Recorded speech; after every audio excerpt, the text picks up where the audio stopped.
Olá pessoal, tudo bem? Bom, ontem o ministro Alexandre de Moraes, ele revogou a revogação que o Senado e o Congresso tinham feito sobre o IOF, né? O governo publicou um decreto, o Senado e o Congresso revogaram esse decreto e agora o Alexandre de Moraes, ele revogou a revogação do decreto e o IOF voltou a ser cobrado em transações internacionais, 3,5%, e também em financiamentos, empréstimos, voltou a ser cobrado o valor cheio, o valor de 3,5%, que foi um decreto do governo Lula. O mercado financeiro não gostou muito disso, mas não tem muito o que fazer. Alexandre de Moraes passou por cima de 503 deputados, 81 senadores, e com uma canetada só ele fez o que ele bem entendeu, e assim, né, assim que funcionam as coisas aqui no Brasil. Uma pena, tá, pessoal? Mas o motivo do vídeo não é esse. Hoje nós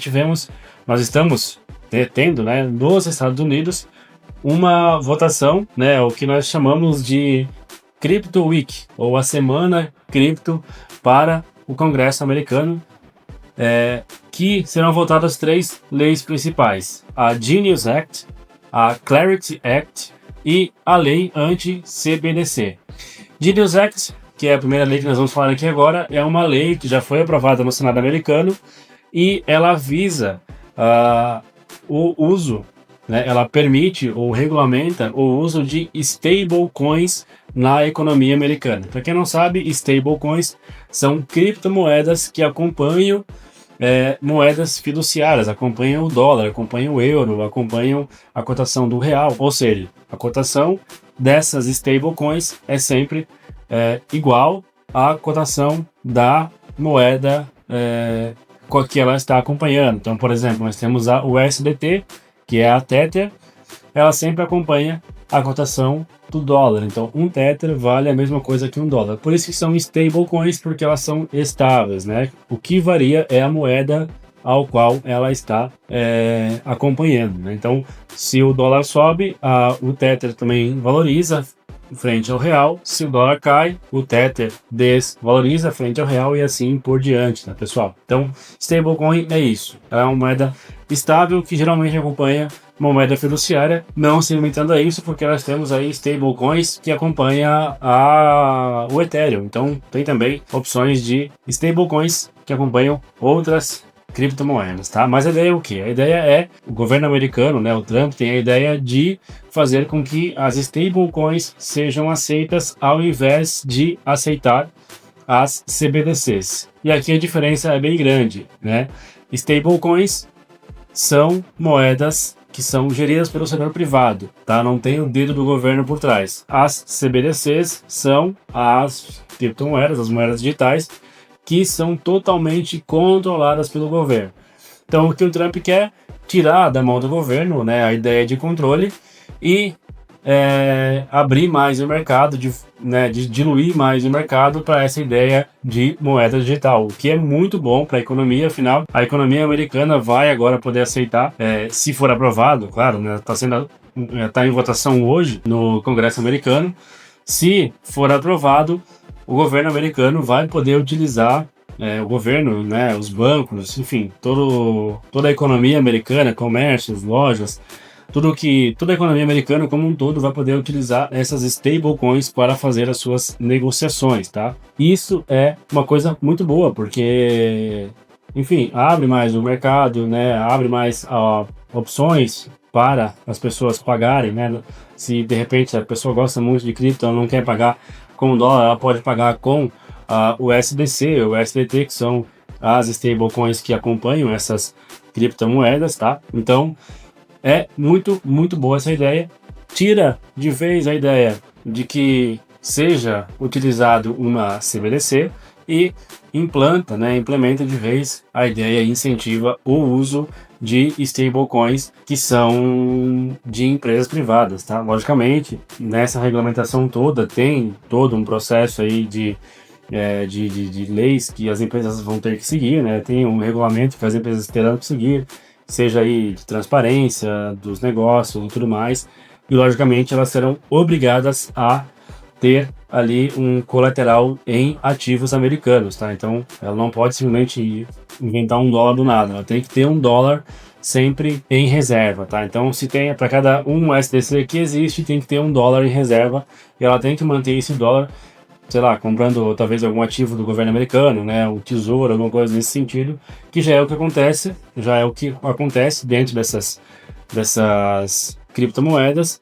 mas agora de uma forma muito mais amplamente regulamentada e transparente, tá? Então a ideia é essa, uma ideia muito boa, eu gostei bastante disso. Da mesma forma que tem ali a Genius Act, que é essa lei que eu falei agora das stablecoins, também está para ser aprovado a Clarity Act, que é a lei ali para, enfim, para todas as criptomoedas, né, para regulamentar o mercado cripto como um todo. O Bitcoin sentiu muito bem isso, né? Ele valorizou muito nos últimos dias, já com talvez uma prévia, né? Uma prévia do que está por vir no mercado, né? Dessa aprovação, já se antecipando a aprovação dessas leis. Tomara que seja aprovado, aí o comércio americano como um todo vai poder utilizar criptomoedas no seu dia a dia para comprar, para vender e tudo mais, tá? E por que isso é bom para nós aqui no Brasil? Vamos pensar, né, com todas essas tensões que existem, vamos pensar num cenário um pouco mais crítico, onde o governo americano ou o governo brasileiro proíba os cidadãos de comprarem dólar, tá? Ou de investirem no mercado americano. Se você tem essas stablecoins, como elas não têm nenhuma regulamentação de governo, né, elas vão ter regulamentação na comercialização, mas a blockchain ela é imutável, então você não tem como, né, não tem como mudar alguma coisa lá, também é irrastreável, então não tem como você rastrear esse dinheiro, então é muito interessante se você começar a utilizar, ao invés de utilizar o dólar comum, utilizar a stablecoin, né, o Tether ou o USDC ou tantos outros que tem por aí, tá? Então essa é a jogada. Talvez você comprar, né, Tether e enviar Tether para fora. Pensa no cenário do seguinte: digamos que lá no futuro os bancos, né, ou as grandes corretoras americanas aceitem investimentos de brasileiros através de stablecoin. Então poderíamos comprar ou poderíamos enviar criptomoedas para essas corretoras de ações ou de investimentos no mercado americano como um todo. Então nós poderíamos enviar as stablecoins e investir lá através dessas stablecoins, ou de alguma forma, talvez, se for viajar para o país americano, né, gastar nas lojas com o stablecoin. Então, outra coisa que é interessante também, aconteceu na Argentina, né, há 2 anos atrás, 3 anos atrás, que teve um bloqueio, né, os empresários eles foram bloqueados, eles não poderiam comprar dólar, tá? Então, eles tinham um limite, né, $200 por dia, e não poderiam comprar mais do que isso, porque aconteceu uma debandada de dólares do país, as pessoas queriam comprar dólar, sair fora da moeda argentina, comprar dólar para poder se proteger. Se acontecer isso aqui no Brasil e o Brasil proibir de comprar dólar, nós podemos comprar através da blockchain, da stablecoin, comprar Tether. Não pagaríamos nenhuma tarifa, não pagaríamos taxa, tudo tranquilamente. Por exemplo, nós temos aqui no Brasil as exchanges de criptomoedas, que são ali a Binance, a Coinbase. Eu poderia comprar essa stablecoin pela Binance e pela Coinbase. Basta eu fazer um Pix para a Binance e para a Coinbase, comprar o Tether lá, e aí eu posso enviar esse dólar para qualquer lugar do mundo, eu posso, né, transferir esse valor para qualquer lugar do mundo, para qualquer pessoa do mundo, esse dinheiro, tá? Então é uma forma muito, muito interessante aí que está surgindo no ar e que pode ser que aconteça caso essas leis todas forem aprovadas, tá? Existe aí um embate no Congresso, principalmente por conta de que é uma lei que não combate muito bem a corrupção, porque isso pode acontecer, né? Muito mais fácil você comprar alguém em stablecoin do que comprar alguém em dólar, tá? Porque dólar é rastreável, stablecoin não é rastreável, então tem algumas peculiaridades que talvez façam com que a lei não seja aprovada. Mas vamos vendo, vamos acompanhando e tomara que seja aprovado, porque assim nós teremos um mercado cripto sendo de fato implementado na maior economia do mundo, o que é um bom teste, o que é um bom exemplo para o mundo todo seguir, tá? Começa nos Estados Unidos e aí logo penso que o mundo todo vai estar indo atrás disso também, tá, pessoal? Então, obrigado por ter visto esse vídeo até aqui, espero que eu tenha colaborado em alguma coisa e até o próximo. Valeu!